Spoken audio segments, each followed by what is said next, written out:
올립니다.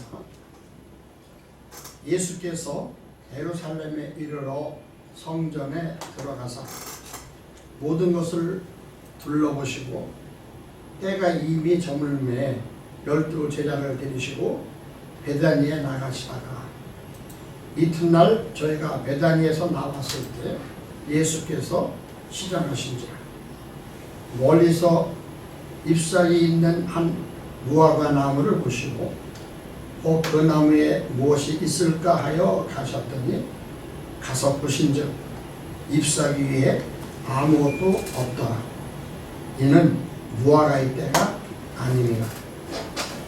예수께서 나무에게 이르러 가라사대 이제부터 영원토록 사람이 내게서 열매를 따먹지 못하리라 하시니 제자들이 이를 듣더라. 아멘. 아멘. 오늘은 공덕의 말씀에 의지해서 예수님의 티칭 툴이라는 제목으로 말씀을 전하도록 하겠습니다.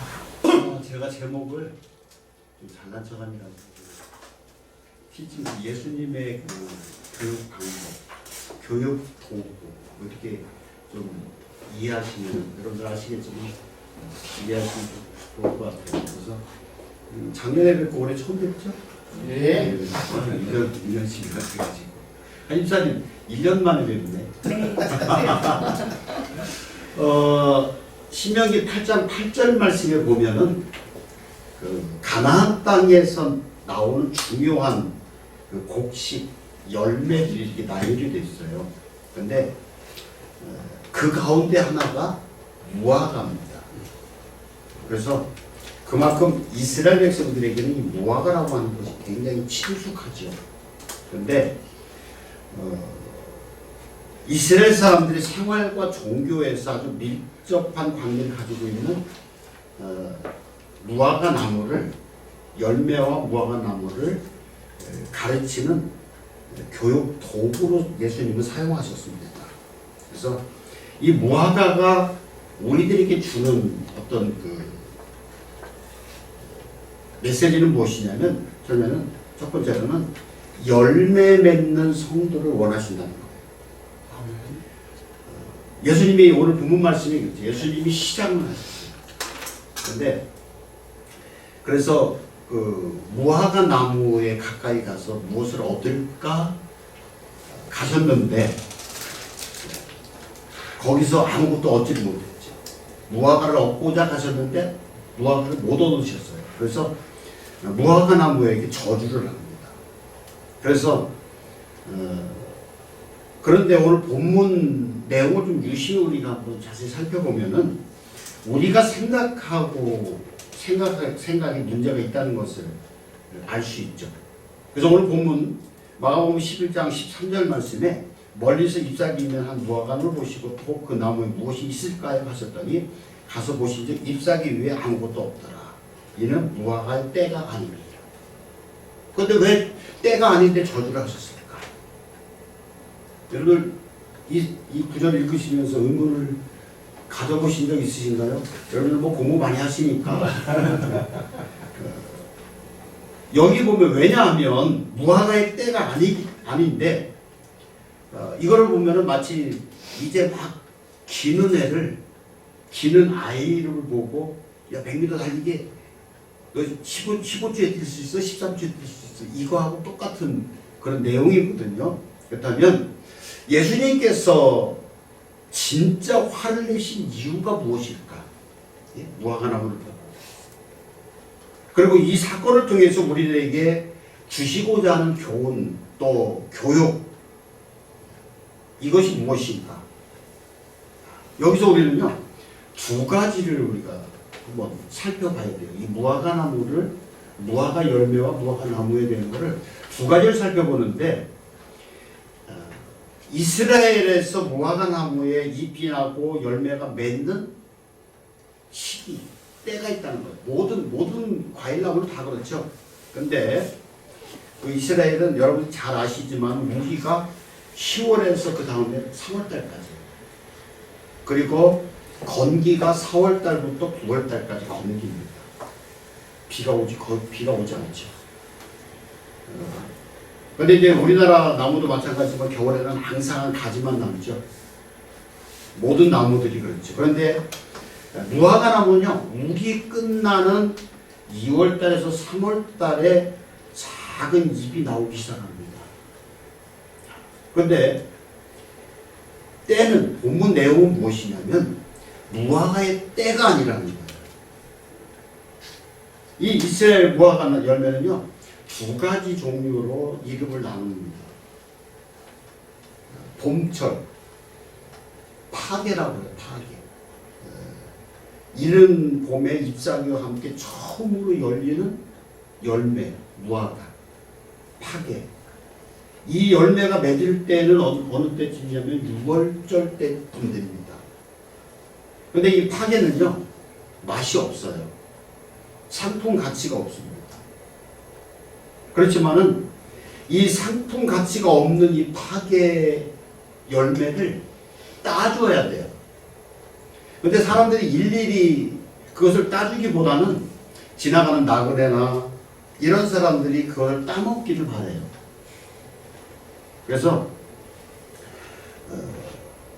이사야서 28장 4절 말씀에 보면은 그 기름진 골짜기 꼭대기에 있는 그의 영화가 쇠진해 가는 꽃이 여름 전에 처음 익은 무화과 같으니 보는 자가 그것을 보고 얼른 따서 먹으리로다. 이렇게 기록합니다. 근데 이 파게가 무화과 나무의 첫 열매입니다. 그 다음에 두 번째로는 여름철에 열리는 무화과를 태해나라고 얘기를 합니다. 태해나. 그래서 5월달부터 9월달.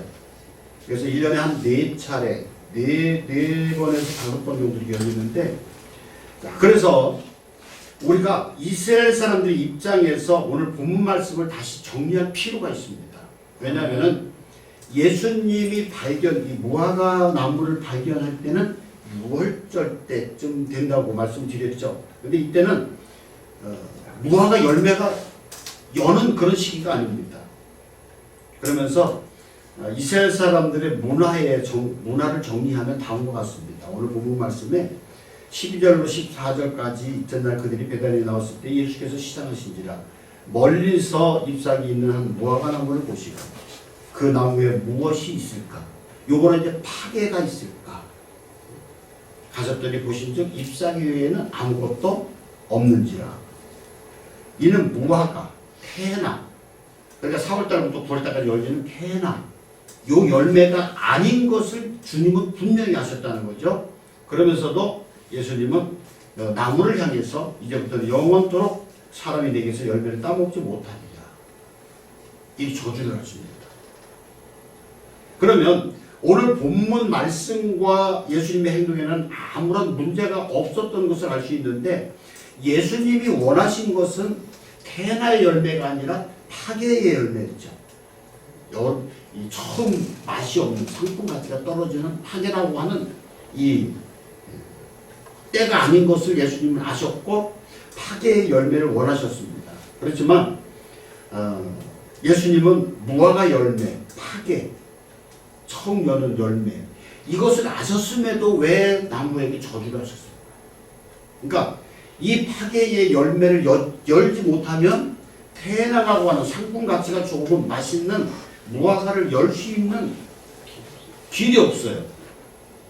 그렇기 때문에 예수님은 태나의 그 맛있는 상품성이 있는 무화과를 원하신 것이 아니라 파게라고 하는 맛이 없는 처음 여는 그것을 원하셨죠.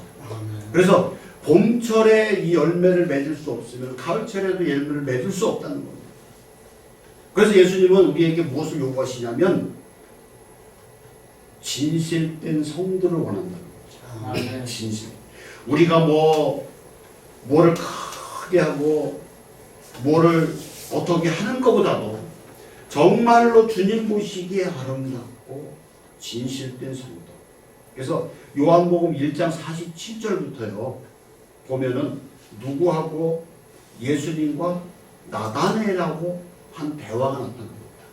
그런데 우리가 문학적인 문화적인 그 관점에서 이해가 안 되는 그런 부분들이 많이 있죠. 그래서 빌립이 나다네엘을 찾아가서 선지자를 내가 만났는데 그가 45절 말씀에 보면 요한복음 1장 45절 말씀에 보면 뭐라고 얘기합니까? 나사렛 예수다. 이렇게 얘기하니까 빌립이 46절 말씀에 뭐라고 합니까? 야, 나사렛에서 그런 선한 것이 날 수 있겠느냐. 이게 나사렛이라고 하는 동네는 굉장히 작아요. 지금도 가면은 담을 이렇게 쳐놨죠. 10m 높이로. 근데 나사렛 간다면은 팔레스타인 사람들이 사는 밖으로 나가야 돼요. 우리 같은 경우는 여권이 있어야 나가요. 또 들어올 때도 여권이 있어야 돼요. 그런데 이런 곳에서 과연 선지자라고 하는 그런 선한 것이 날 수 있겠느냐 이렇게 대화를 합니다. 그리고 그 47절 말씀에 보면은 예수님께서 나다네엘을 보시고 그 속에 간사한 것이 없는 진실된 이스라엘 사람으로 봅니다. 그리고 48절 말씀에 보면 그가 참된 이스라엘 사람으로서 무화과 나무 밑에서 내가 있는 것을 내가 보았노라. 이렇게 말씀하십니다.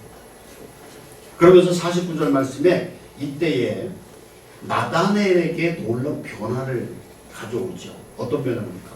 예수님은 랍비요 하나님의 아들이요 이스라엘의 임금입니다 라고 고백을 합니다.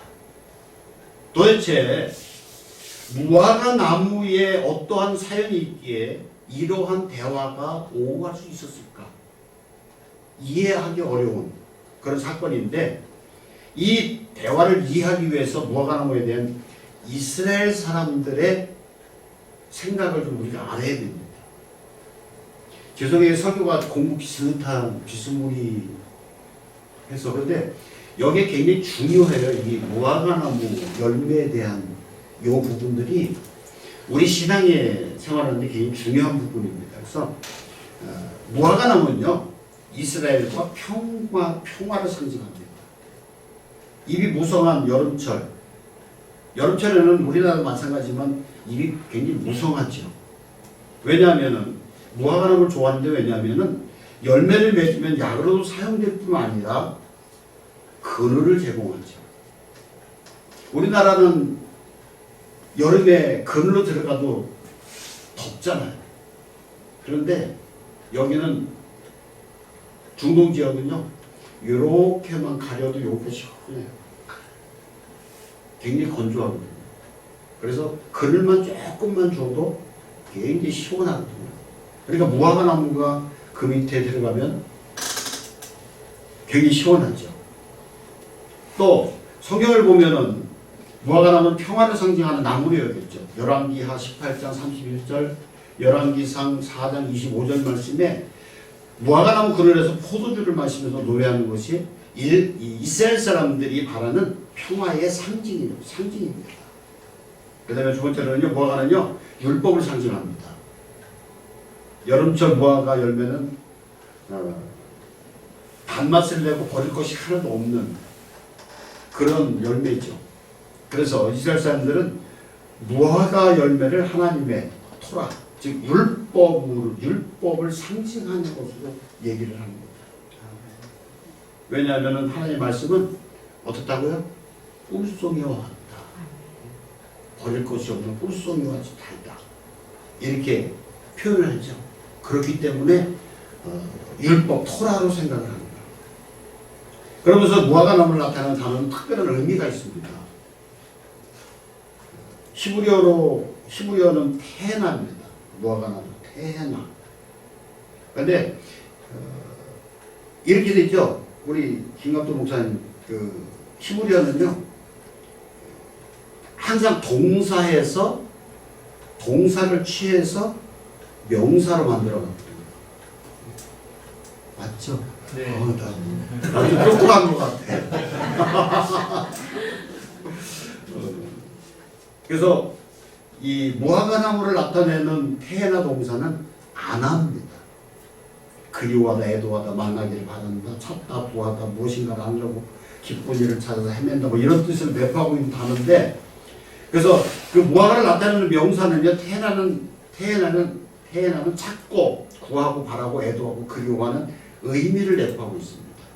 그래서 이스라엘 사람들은요, 하나님의 뜻을 찾기 위해서 평화를 갈망하는 마음으로 무화과 나무 아래에서 율법을 깊이 명상하고 탐구하면서 기도했죠. 그래서 예수님과 나다나엘의 대화 의미가 무엇인지를 우리가 알 수 있죠. 이 무화과나무 안에 있던 그 나다나엘은 예수님 말씀처럼 그 마음에 간사함이 없고 하나님의 뜻을 찾기 위해서 평화를 갈망하는 그런 마음으로 무화과나무 아래서 율법을 깊이 탐구하면서 기도했다는 것이죠. 이런 면에서 나다나엘이 예수님의 뒤를 쫓는 것은 많은 사람들이 예수님의 뒤를 쫓는 것과는 전혀 틀립니다. 많은 사람들은 병을 낫기 위해서, 배고픔을 달래기 위해서, 도움을 얻기 위해서, 진리에 간급해서 메시아를 찾아 예수님을 찾아온 사람들이 아니었습니다.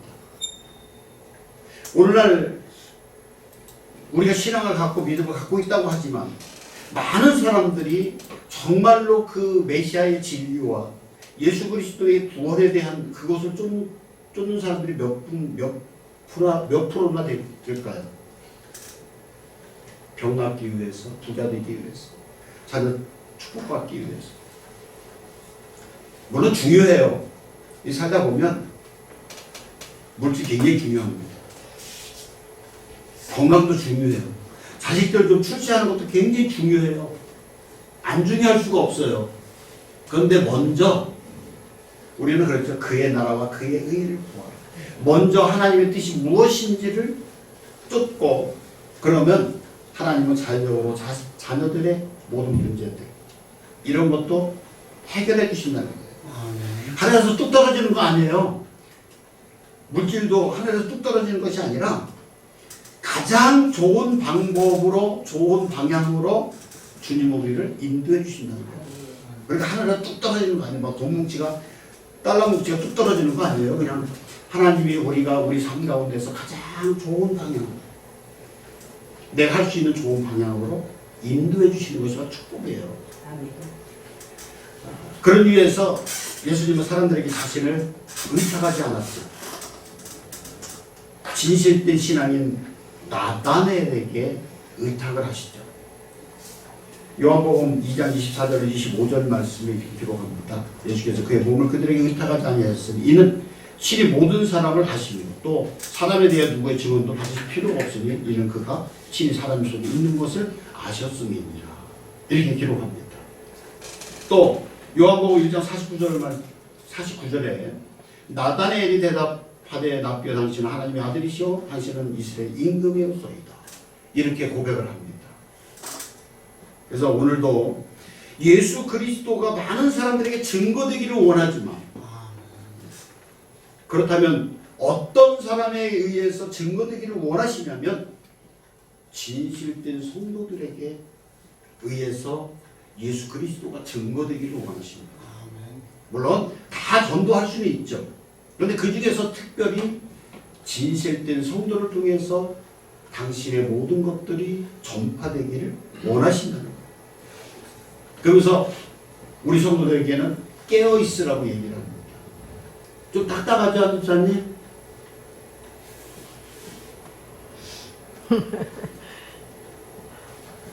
다음에 재미나게 할게요. 깨어있는 성도를 원하셔요. 13장에는 고린도전서 13장은 우리는 무슨 장이라고 그러죠? 사랑의 장. 사랑의 장이라고 그러죠. 여기 잘하신다. 또 히브리서 11장은 믿음의 장이라고 하죠. 와 이게 잘하네 너. 그런데 마태복음 24장은 무슨 장이라고 표현할 수 있을까요? 종말의 장이라고 표현할 수 있습니다.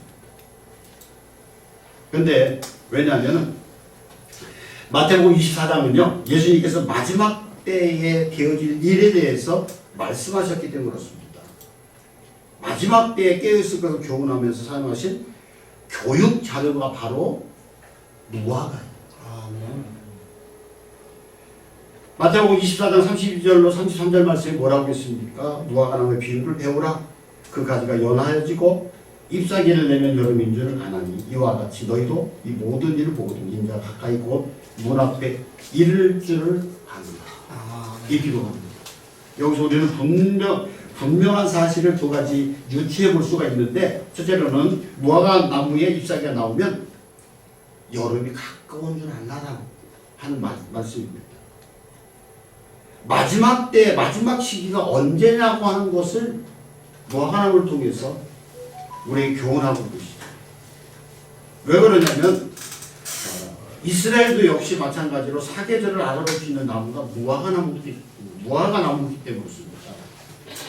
크게 아까 말씀드린 건기는 4월에서 10월 달까지, 무기는 12월에서 3월 달로 이렇게 나누는데, 우리가 좀 더 자세히 있게 분배를 해보면 우리나라처럼 이렇게 뚜렷하게 사계절은 아닌데 짧게 지나가는 봄과 가을이 있습니다.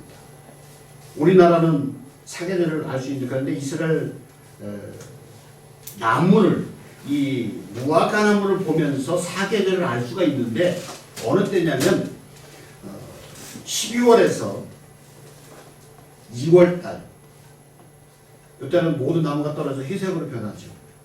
그리고 봄철, 이때는 겨울철이에요. 근데 봄철은 3월달부터 4월달 작은 잎이 돋아나고 봄철 무화과 파괴가 나오죠. 그 다음에 12절 말씀이 뭐예요? 여름철입니다.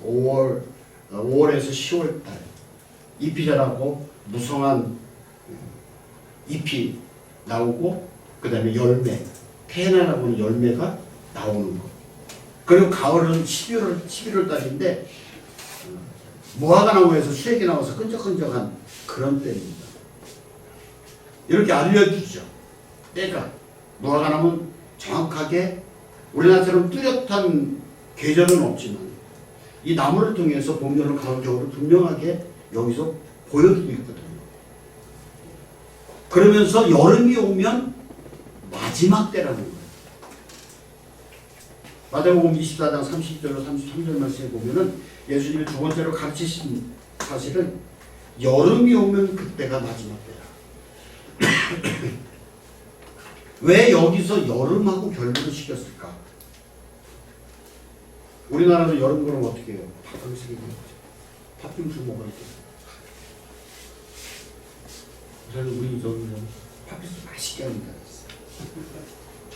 천안가하고 안 돼. 그건 정말로 맛있어요. 한번 내려오시면 제가 대답해 드릴게요. 목사님. 주산에 있는 건데 맛있어요.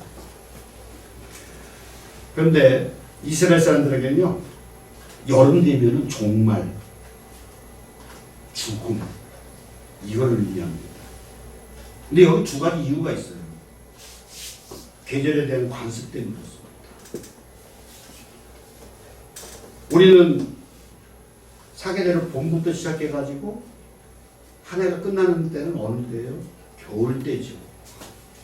그렇지만 유대인들은요, 이 사계절 가을에 시작해가지고 여름에 끝나거든요. 그러니까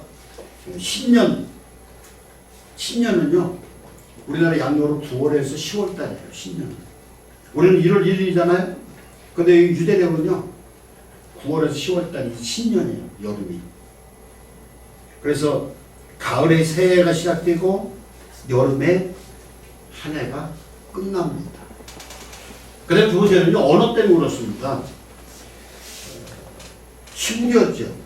유대인들이 사용하는 시부리. 그런데 여기서 시부리에서 여름은요, 카이츠라고 합니다. 카이츠.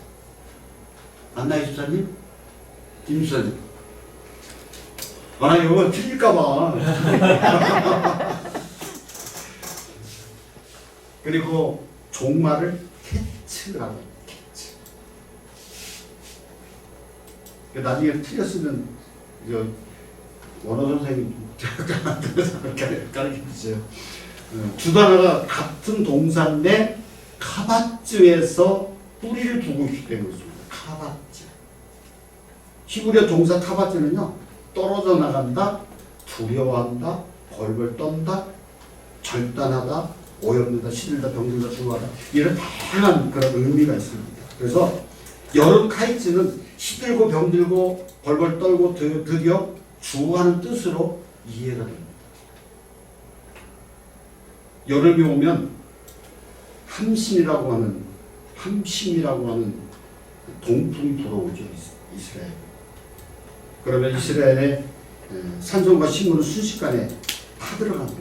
말로 비틀어지죠.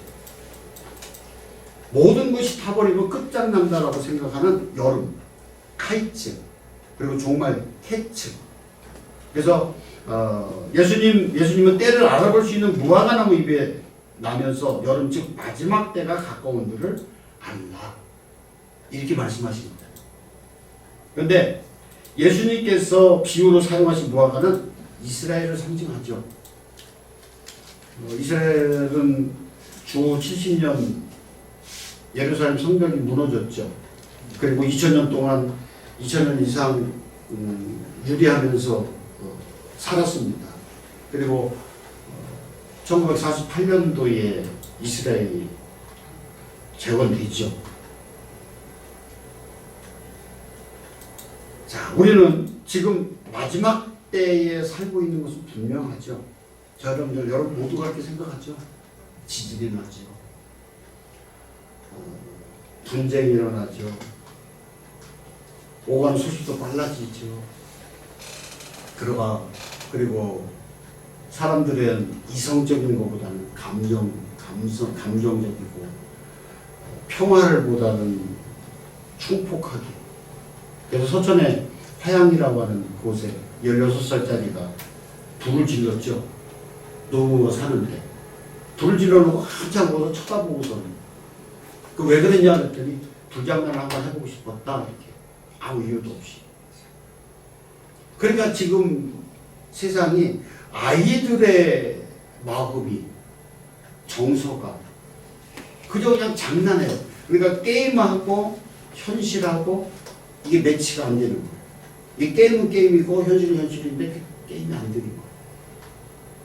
그리고 우리나라 40대, 지금 40대, 50대들이 풍요로움을 가장 많이 받고 자란 사람들이에요. 저희 세대는 굉장히 고생하면서 밥 굶어가면서 사는 세대였고, 40대, 50대 지금 걔는 굉장히 풍요로운 가운데서 자란 그런 세대입니다. 그런데 그런 자란 세대들이 좀 잘못된 인식을 지금 하고 있죠, 우리나라. 그리고 굉장히 어려운데, 어떻게 됐든 마태복음 24장 42절로 44절 말씀에 보면, 그러므로 깨어있으라, 어느 날에 너희 주가 임하는지 너희가 알지 못합니다. 너희도 아는 바니 만일 집주인이 도둑이 어느 시각에 올 줄 알았더라면 깨어있어 그 집을 뚫지 못하게 하였으리라. 이러므로 너희도 준비하고 있으라. 생각하지 않을 때에 인자가 오리라. 깨어있으라. 그래서 지금 우리가 깨어있을 때라는 거죠. 눈을 뜨고 영적인 눈이죠. 뭐 24시간 어떻게 눈 뜨고 살아. 우리는 지금 일어나야 된다는 거예요. 그래서 우리가 지금 사소한 것, 시시한 것 때문에 기분 상하고 절망하고 낙심할 시간이 없다는 거죠. 우리는 내 감정이 굉장히 중요하죠. 모든 사람들이 내 감정이 굉장히 중요해요. 누가 나의 인격을 모독하면 그거 못 참죠. 나를 무시하는 거. 여러분 어떠세요? 여러분들이 무시하면 그거 안 당하고 싶죠? 무시 안 당하고 싶어요. 그런 사소한 것에 우리는 목매는 그런 시대를 우리가 살고 있어요. 물론 자기 나름대로 개성을 가지고 살고 있는데, 근데 지금은 우리는 어느 때나 깨어서 열매를 맺어야 되는 시기라는 거예요. 파괴가 시작해서 파괴의 열매를 열어야 태어나라고 하는 좋은, 아름다운, 맛있는, 유용한 열매를 맺듯이. 여러분, 저와 여러분은 어떻습니까? 이 중요하거든요. 파괴라고 하는 나무가 에이 이거 맛도 없고 상품 가치도 없고 아니에요. 이 파괴가 열려야 태나라고 하는 열매를 얻을 수 있거든요. 아멘. 내가 좀 부족하지만 연약하지만 우리 인간은 완벽할 수가 없어요. 유한한 존재거든요. 어느 기간입니다. 하나님만이 무한하신데 그런 기간 동안 우리는 부족하지만 내가 할 수 있는 파괴의 열매를 맺어야 된다는 거예요. 무화과 나무의 비유를 통해서 그래서 이 말씀이 마지막 때에 우리가 2024년도에 이걸 한번 생각해보고 좀 재미가 없고 강의하는 것처럼 제가 이렇게 해드려서 대단히 죄송한데 2024년도에 한번 이걸 우리가 생각해보자. 어떤 열매를 내가 열을 건가? 파괴의 열매를 열어도 괜찮아요. 왜? 요것이 열려야 태나라고 하는 열매를 얻을 수 있거든요. 이 파괴의 열매를 못 열으면 태나라고 하는 좋은 아름다운 열매를 맺을 수가 없어요. 그래서 우리가 열매를 맺을 수 있는 최선을 그러니까 완벽하지 않다라는 거예요. 인간은 부족하지만 어떤 열매라도 맺자는 거죠. 무화과의 비유를 통해서. 그래서 마지막 때에 우리 2024년도는 좀 준비하는 어떻게 언제 오실지 모르지만 저는 알고 있어요. 언제 오실지. 근데 제가 알려드리는 건 이단이잖아요. 거짓말이고 저도 아버지 주님도 모르신다고 그랬는데 뭐 아버지 분은 모르신다는데 내가 거기 알으면 내가 하나님이고 그러니까 그러나 언제 오실지 모르지만 우리가 작은 열매라도 파괴의 열매라도 최선을 다해서 맺는 그런 하나의 가된 지금 준비의 이름으로 축복합니다. 아멘. 기도하겠습니다. 사랑하는 하나님.